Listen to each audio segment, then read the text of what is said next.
Olá, dando sequência a esses vídeos tentando entender a evolução do número de casos de coronavírus no Brasil.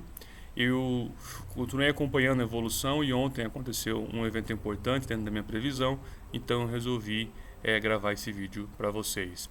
Relembrando aqui, o argumento central é tentar analisar a evolução do número de casos de coronavírus com base no que aconteceu nos outros países. Usando a Coreia como exemplo, nós podemos identificar que o número de casos ele cresce em diferentes estágios, num primeiro que eu chamei de instalação, um segundo de expansão livre, um terceiro de expansão contida e um último de desaceleração.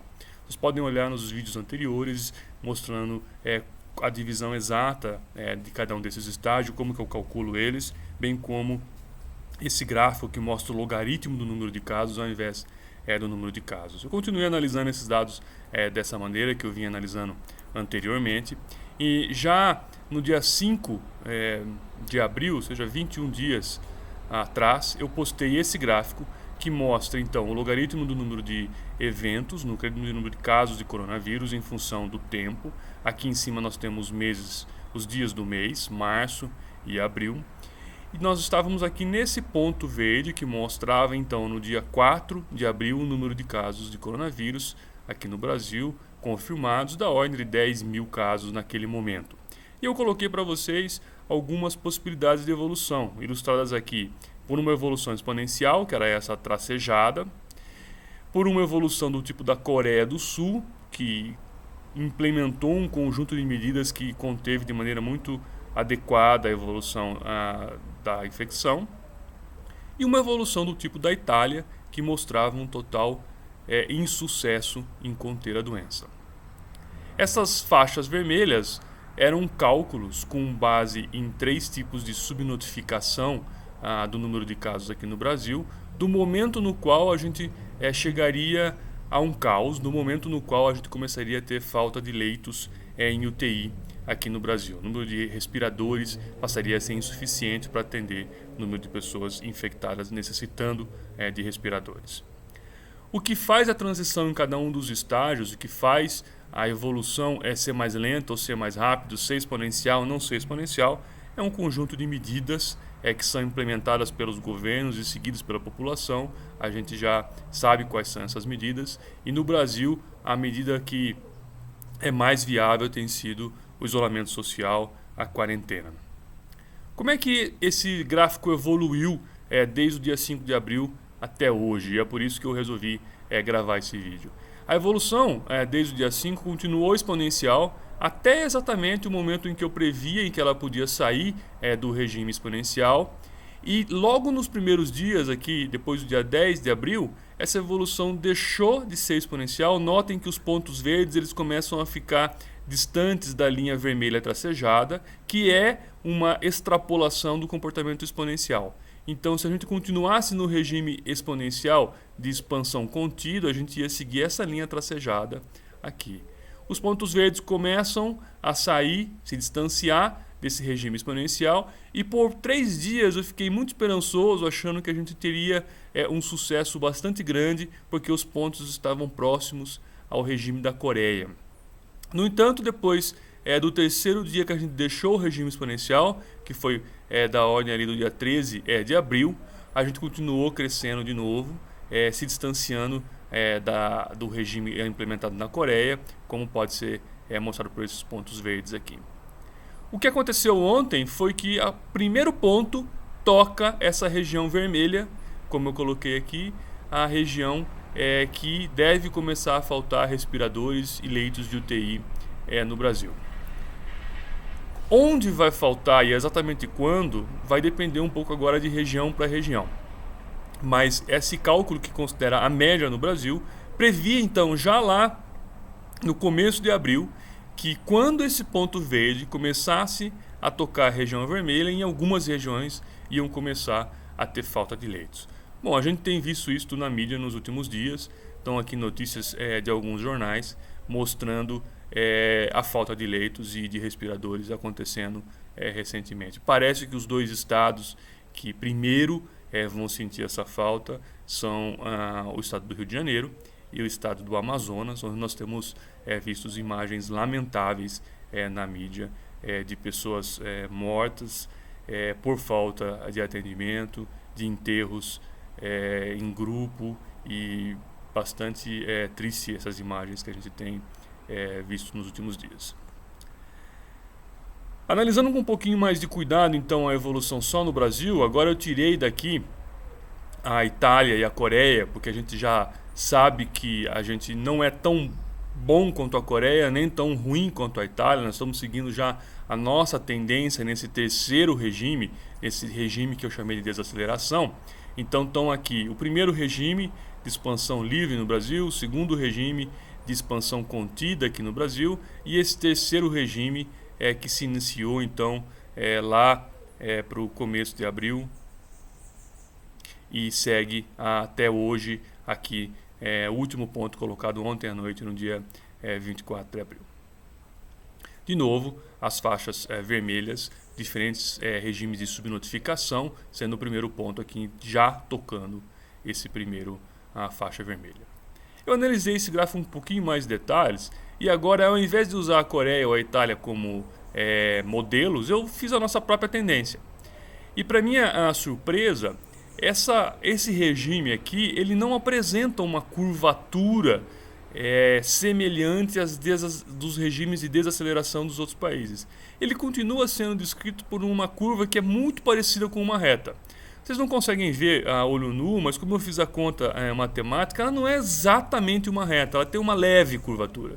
Mas a curvatura é muito menor do que a curvatura sentida na Coreia do Sul, por exemplo, como a gente via no gráfico anteriormente. Então, na verdade, o que aconteceu aqui no Brasil foi a transição de um regime exponencial para outro regime que é muito parecido com o exponencial, mostrando que a quarentena teve um efeito, mas foi um efeito pequeno, não foi um efeito de chegar a causar uma desaceleração da evolução da doença significativa. A gente continua crescendo, é muito próximo de uma exponencial, não é exatamente mais uma exponencial como era nesse segundo regime aqui, mas ela cresce muito rápido ainda. Se a gente continuar crescendo dessa maneira, bom, nós vamos entrar muito forte nessa região de vermelho aqui, independente do número de subnotificação, nós vamos começar a ter muita falta de leitos. Esse gráfico é preocupante porque mostra que a transição aqui não foi suficiente para conter de maneira satisfatória a doença.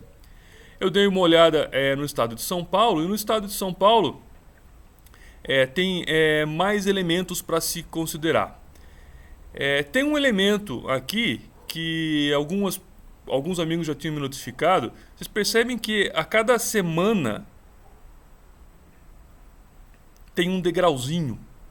Parece que tem um efeito de subnotificação no final de semana. Quando chega no final de semana, parece que tem um pouquinho menos de casos notificados do que durante a semana. Então vocês notam essa curva crescendo em degraus.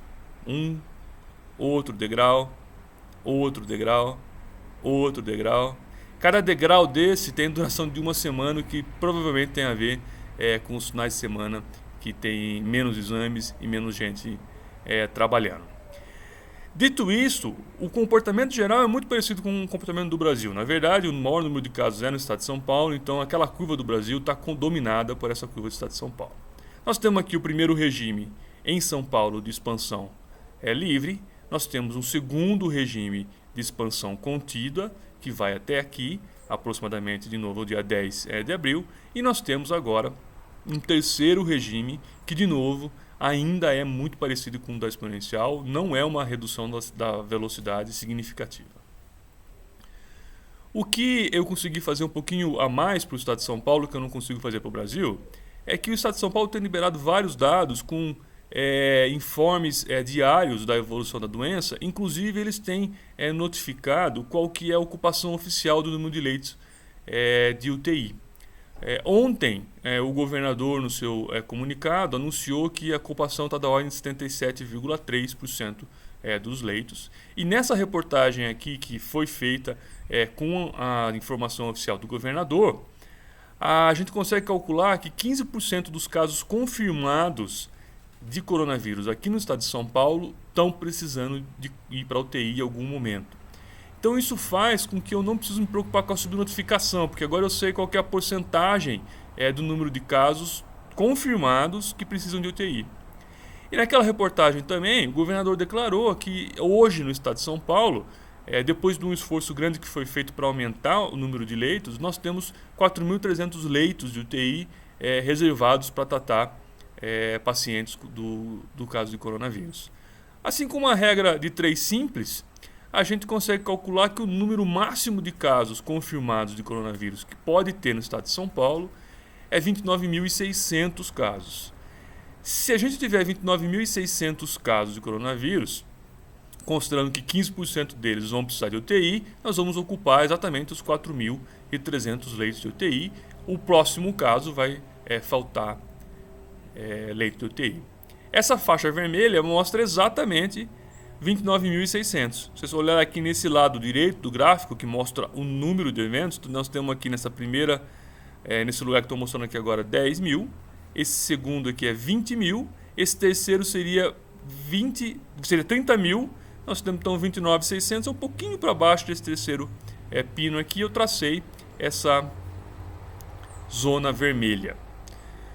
Olhando a evolução do número de casos, a gente vê que nós estamos muito próximo dessa zona vermelha. Nós estamos distantes, talvez 5 dias no máximo, de ter o primeiro ponto no estado de São Paulo, em cima dessa zona vermelha. Então, 2 coisas preocupantes desse gráfico. O primeiro é que, ainda no estado de São Paulo, que implementou um regime de quarentena bastante adequado, nós não deixamos de ter um regime muito parecido com o exponencial. Não é uma exponencial por uma diferença muito pequena. Se a gente continuar nessa mesma tendência, num prazo máximo de 5 dias, nós vamos começar a ver falta de leitos de UTI aqui em São Paulo.